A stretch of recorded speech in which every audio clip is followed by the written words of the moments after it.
이재명 대통령은 새 정부 출범과 동시에 코스피 5천을 공언했습니다. 당시 코스피는 2,600선에 걸쳐 있었지만 새 정부의 증시 부양책 기대감이 커지면서 코스피 지수는 가파른 상승세를 보이기 시작했습니다. 다만 코스피는 과거 5천은 물론이고 4천도 넘은 경험이 없었기 때문에 이 대통령이 공언한 코스피 5천 시대는 중장기적 과제로 보였는데요.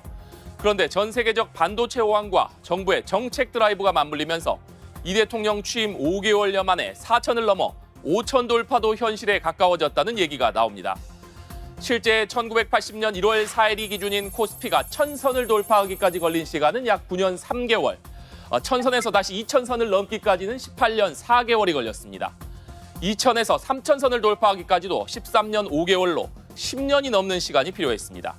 하지만 코스피가 3000선에서 4000선을 넘기까지 걸린 시간은 불과 4년 9개월.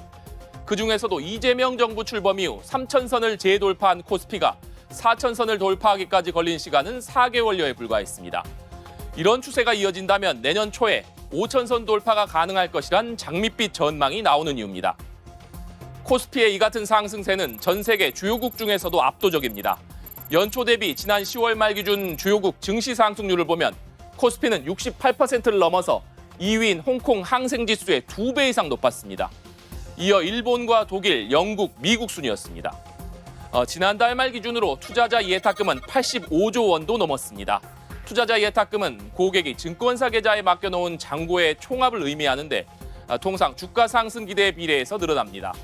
투자자 예탁금이 80조 원을 넘어선 것도 사상 처음입니다. 반면 은행 예금은 한 달 사이 20조 원 넘게 빠져나갔습니다. 국내 5대 주요 은행의 지난달 말 요구불 예금 잔액은 한 달 전보다 20조 2천억 원 가까이 줄었는데 상당 부분이 부동산 시장이나 주식 시장에 흘러들어간 것으로 추정됩니다. 과도한 투자 열기로 인한 우려의 목소리도 나오고 있습니다. 돈을 빌려 투자하는 이른바 비투 현상이 과열되고 있기 때문입니다. 실제 투자자들이 증권사로부터 자금을 빌려 주식을 사고 아직 갚지 않은 금액을 뜻하는 신용거래 융자 잔고는 우상향을 거듭하고 있습니다. 10월 말 신용거래 융자 잔고를 보면 일주일여 만에 1조 원 넘게 증가했습니다. 이렇게 빚을 내서 산 주식은 상승장 때는 수익을 증폭시킬 수 있지만 대출 담보가 되기 때문에 자칫 주가가 하락해 담보 가치가 떨어지면 증권사가 강제 처분해 손실이 급증할 우려도 있습니다. 예금과 마찬가지로 자유롭게 인출할 수 있는 마이너스 통장 대출 잔액도 빠르게 늘고 있습니다. 지난달 말 기준 5대 은행의 마이너스 통장 잔액은 39조 원이 넘었습니다. 한 달 새 5천억 원 넘게 급증한 것입니다.